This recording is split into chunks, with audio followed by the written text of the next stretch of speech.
Hello everyone, मेरा नाम है जेएस मल्होत्रा और मैं आपके साथ शेयर मार्केट के बेसिक्स पे आज डिस्कस करने आया हूँ।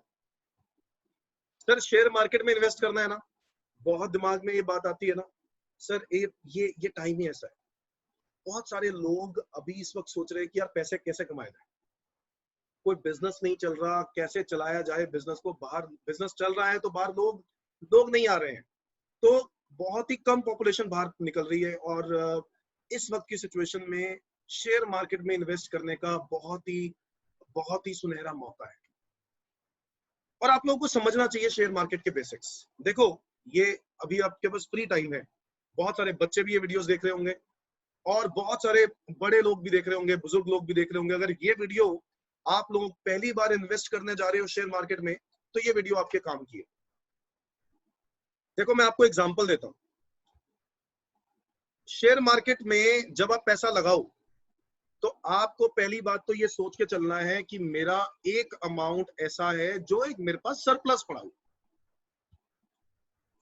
तो आप शेयर मार्केट में कभी भी पैसा इन्वेस्ट करने जाओ तो आपको पहले कुछ अमाउंट साइड रखना पड़ेगा, ये सोचते हुए कि अगर ये नुकसान हो भी गया तो मुझे फर्क नहीं पड़ेगा।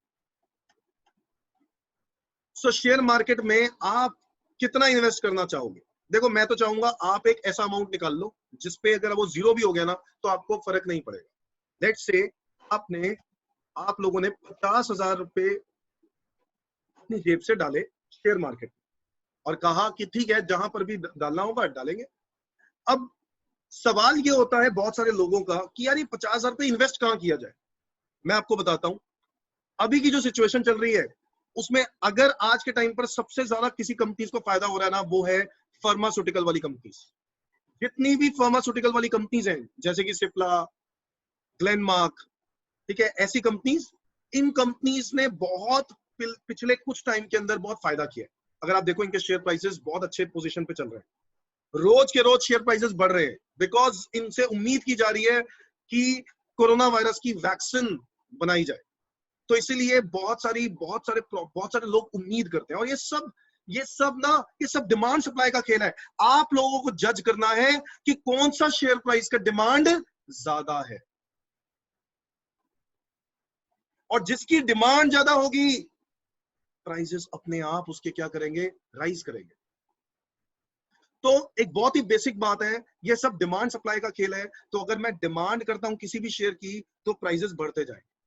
अगर बहुत सारे लोग बहुत सारा लॉट डिमांड करेगा एक ही प्राइस की, एक ही शेयर की, तो प्राइसेस क्या होते जाएंगे, बढ़ते जाएंगे, बढ़ते जाएंगे। अब क्या है, मार्केट में न्यूज पे भी बहुत सारी चीजें ध्यान रखनी।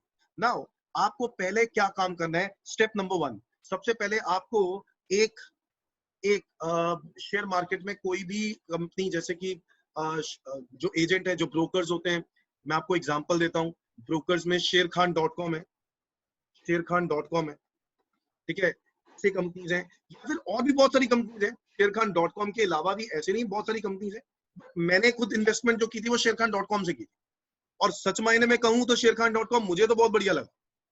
शेरखान.com में मुझे इन्वेस्ट करने पर 50,000 रुपए का मैंने एजेंट, जो मैंने ब्रोकर से काम करवाया, इसका एक ब्रोकरेज होता है जो भी एक बहुत माइन्यूट परसेंटेज होता है, वो लेते हैं ना। अगर मैंने एक एजेंट, इसको मैंने अपना ब्रोकर बनाया है, के थ्रू मैं शेयर खरीद बेच रहा हूँ, ये लोग आपके जितना भी पैसा इन्वेस्ट किया होगा उसका अप डाउन जरूर बताएंगे, रोज के, डेली बेसिस का।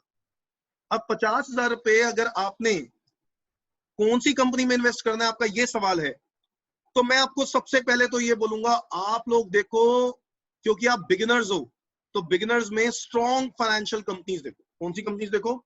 स्ट्रॉन्ग फाइनेंशियल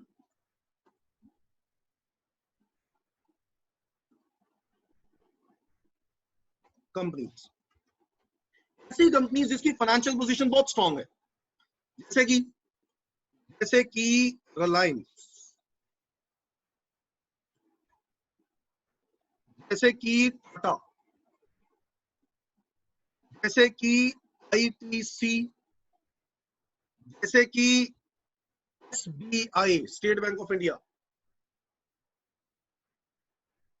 सर ये वो कंपनीज हैं जिनके फाइनेंशियल्स बहुत स्ट्रांग है, मैं ये एग्जांपल्स दे रहा हूं, बट और भी बहुत सारी कंपनीज हैं, इससे भी ज्यादा स्ट्रांग कंपनीज भी हैं।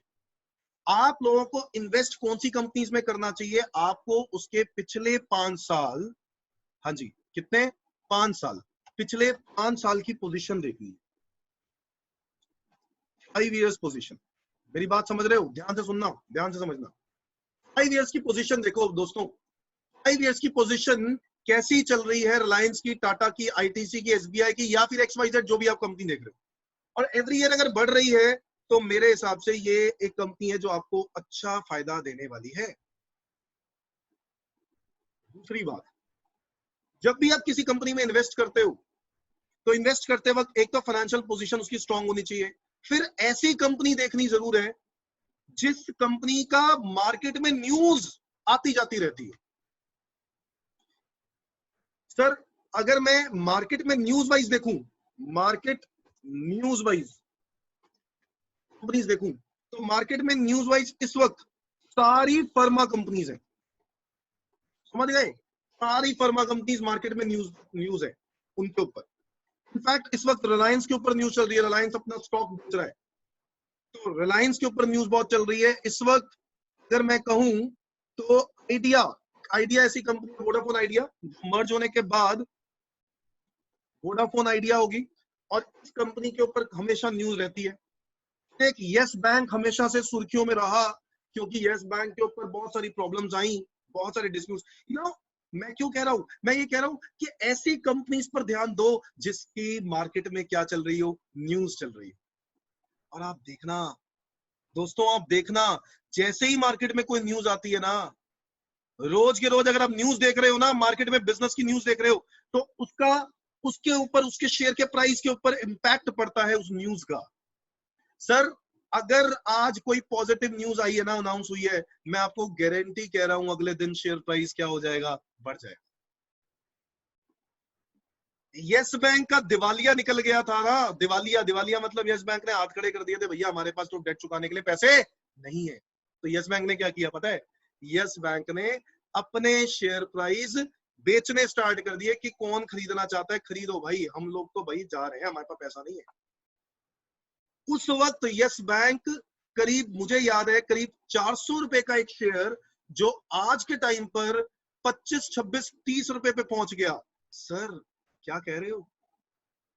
सर एक टाइम था 400 रुपए, 450 रुपए, और वो सर ऐसा होता है, सर ऐसा होता है शेयर मार्केट में, यही एक दिक्कत है। इसीलिए मैं कह रहा हूं आपको इन्वेस्ट करना है तो आपको वो पैसा इन्वेस्ट करना है जो आपके पास सरप्लस मनी है, क्योंकि डूब भी सकता है पैसा, बट समझदारी इसमें है कि कैसे उसका फायदा उठाना है। तो स्ट्रॉन्ग फाइनेंशियल कंपनीज को इन्वेस्ट करना है, ठीक है। मैं स्ट्रॉन्ग फाइनेंशियल कंपनी इसलिए कह रहा हूं क्योंकि आप कभी भी इस पे पैसे लगाने के बाद, आप अगर आपका रेट डाउन भी हो जाए तो आपको डरना नहीं है, क्योंकि ये कंपनी इतनी जल्दी से जल्दी बंद नहीं होने वाली। ये वेट करती हैं, टाइम लगाती हैं, और इस पे ये ऐसी कंपनीज होती है ना जिनको कोई भी खरीदने के लिए रेडी हो जाता है। मार्केट न्यूज वाइज कंपनीज भी होती हैं कुछ, तो मार्केट न्यूज वाइज में शॉर्ट टर्म बेनिफिट्स ले सकते हो, स्ट्रॉन्ग फाइनेंशियल कंपनीज में लॉन्ग टर्म बेनिफिट्स ले सकते हो। समझ रहे हो मैं क्या बोल रहा हूँ? इसका फायदा होगा लॉन्ग टर्म में, इसका फायदा होगा शॉर्ट टर्म में। शॉर्ट टर्म क्या मतलब होता है? शॉर्ट टर्म मतलब होता है सिर्फ अभी के करंट सिनारियों में, हाल के सिनारियों में। तो आपको देखना है कि आपको इन्वेस्ट शॉर्ट टर्म सिनारियों में चाहिए पैसा या लॉन्ग टर्म सिनारियों में पैसा चाहिए। और अभी के लिए मैं आपको एडवाइस दूंगा हमेशा लॉन्ग टर्म कर। सो मान लो आपने 50,000 रुपए इन्वेस्ट कर दिए हैं, तो आपको ऐसी कंपनीज में इन्वेस्ट करना चाहिए। मैं आपको एक और आइडिया देता हूं, ये देखो, आप चाहो तो 50,000 रुपए को ऐसे भी इन्वेस्ट कर सकते हो, जो मेरे ख्याल से ज्यादा बेटर होगा। 10,000 रुपए आपने इन्वेस्ट किए कोई भी XYZ कंपनी में, 10,000 रुपए आपने इन्वेस्ट करे कोई भी XYZ कंपनी में, जो कि आपने मेरे कहने पर बड़ी स्ट्रॉन्ग फाइनेंशियल कंपनी में इन्वेस्ट किया, स्ट्रॉन्ग फाइनेंशियल कंपनी, आपने इन्वेस्ट कर दिया, आपने वेट करी। मान लो सर आपने तो बोला था कि प्राइसेस बढ़ जाएंगे, कोई बात नहीं, प्राइसेस गिर गए, कोई बात नहीं, चिंता किस करने की बात क्या है। मान लो वो 10,000 रुपए की वैल्यू 8,000 रुपए में हो गई, अब तुम्हारे वो शेयर प्राइस की वैल्यू 8,000 रुपए रहेगी, तुमने कितने में खरीदा था? 10,000, तो मतलब मार्केट में शेयर की प्राइस कम हो गया, कोई बात नहीं। मैं बताऊं क्या बोलूंगा, अगर कंपनी बढ़िया है ना, कंपनी बढ़िया है, 10,000 रुपए और इन्वेस्ट करो, कंपनी में। तुम जब 10,000 रुपए इन्वेस्ट करोगे तो वो किस रेट के हिसाब से करोगे? मान लो ये 10,000 रुपए जो था ना, वो 100 रुपए के आपने 100 शेयर खरीदे थे और आपके शेयर की वैल्यू कितनी हुई अब? 80 रुपए के 100, है कि नहीं? अब आप शेयर खरीदो 80 रुपए के ही, बट अब 10,000 रुपए की वैल्यू के हिसाब से खरीदो। तो 10,000 रुपए के हिसाब से आप शेयर खरीद लो, 10,000 डिवाइडेड बाय 80। तो आपने जब इतना अमाउंट इन्वेस्ट कर दिया होगा, पता है क्या होगा? पता है क्या होगा? आप लोगों का जो ये इन्वेस्टमेंट होगी, ये इन्वेस्टमेंट आपकी सस्ती होगी पिछली इन्वेस्टमेंट से। तो ये आपकी परचेज ए थी, ये परचेज पहली बार जब परचेज किया, ये परचेज बी है, आपने सेकंड टाइम इन्वेस्ट किया, बड़े बहुत सस्ते में इन्वेस्ट किया, 10,000 डिवाइडेड बाय 80। तो आपने 10,000 डिवाइड बाय 80 आपने इन्वेस्ट किया, तो आपको बहुत सस्ता पड़ा, 80 रुपए में इन्वेस्ट किया। और मान लो अब क्या होगा, शेयर प्राइस अब बढ़ना स्टार्ट हो गया, बट आपका एवरेज, अब आपका देखो, अब आपके पास ना टोटल कितने शेयर्स हैं? अब आपके पास एक इन्वेस्टमेंट है 100 into 100 which is 10,000। तो 100 into 100 10,000 और 100 into सॉरी 125 शेयर आपने खरीदे हैं, 100 रुपए के खरीदे, 80 रुपए के, 80 रुपए के खरीदे आपने 125 शेयर। ये कितने के हो गए पता है? 10,000 रुपए आपने फिर इन्वेस्ट कर दिए। अब आपके पास टोटल शेयर्स कितने हैं? 20,000 रुपए के अब आपके पास 20,000 रुपए के अब आपके पास 225 शेयर हो गए हैं। समझते हो?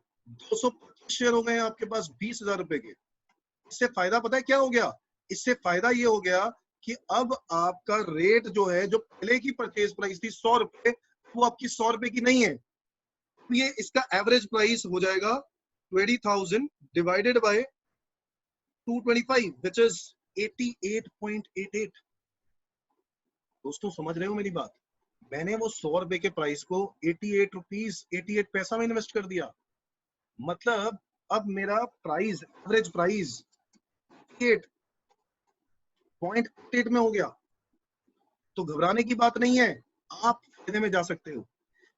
मान लेते हैं कि शेयर प्राइस, देखो वैसे वैसा होता नहीं है, बट मान लेते हैं अगर एक स्ट्रॉन्ग फाइनेंशियल कंपनी है, बट थोड़ा सा दिवालिया निकल रहा है, आसपास से न्यूज ऐसी आ रही है कि इस कंपनी को सपोर्ट गवर्नमेंट कम कर रही है, तो सर क्या करें सर, बहुत बुरा हाल हो गया, पर सस्ता हो गया, और सस्ता हो गया। और मान लो वही शेयर अब जो है ना 60 रुपए का हो गया, 60 रुपए।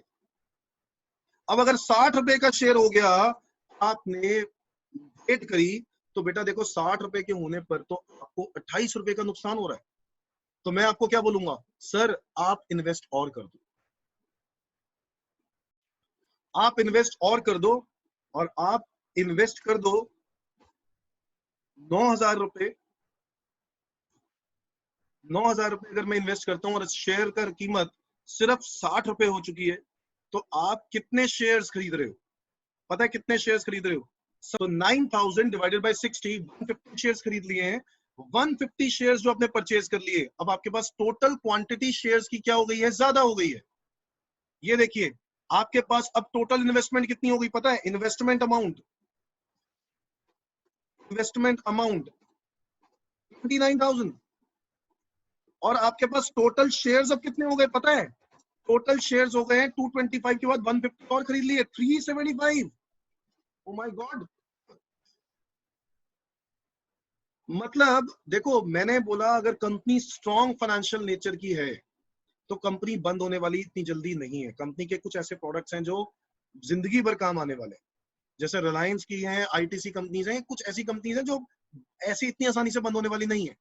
तो 29,000 रुपए अगर आपने लगा दिया है और टोटल शेयर्स 375 खरीद लिए हैं, तो अब आपका एवरेज प्राइस पता है कितना हो गया है? ये देखो एवरेज प्राइस, एवरेज प्राइस कितना हो गया? 29,000 को डिवाइड कर दो आप 375 से, तो आपका ये शेयर प्राइस 77 रुपीज पे पहुंच चुका है। आपका शेयर की कीमत 60 रुपए चल रही थी ना, मान लो अब मार्केट में शेयर की कीमत बढ़नी स्टार्ट हो गई, 60 के बाद 65, 70, 75, 80, 85, तो जो आपकी पहली परचेजिंग थी 100 रुपए, और अगर आप आज 100 रुपए पर ही स्टिक रहते, इन्वेस्ट करा होता और कुछ नहीं करते, तो आपका नुकसान क्या होता पता है?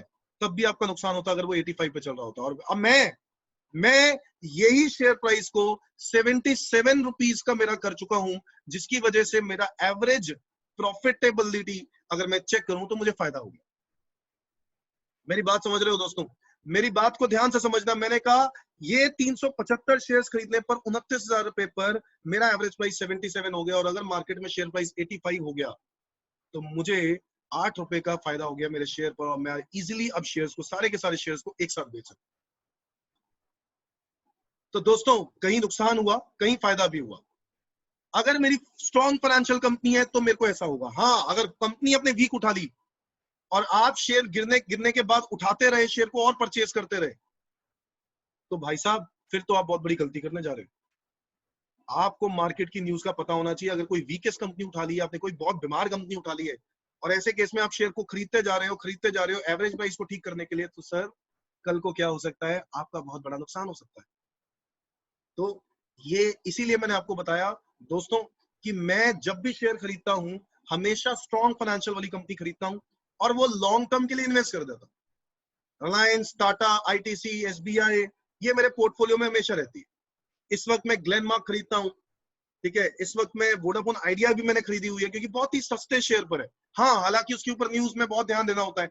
वोडाफोन आइडिया लॉन्ग टर्म के लिए इन्वेस्ट नहीं कर रहा हूँ, क्योंकि मुझे पता है कि ये कंपनी कभी भी डूब भी सकती है, क्योंकि जिस वक्त सिचुएशन ऐसी चल रही है, जियो की जो पॉलिसीज होती हैं, जियो की जो जो नेटवर्क्स हैं, जियो का जो भी काम चल रहा है ना, जियो के काम की वजह से वोडाफोन आइडिया को बहुत इफेक्ट होता है।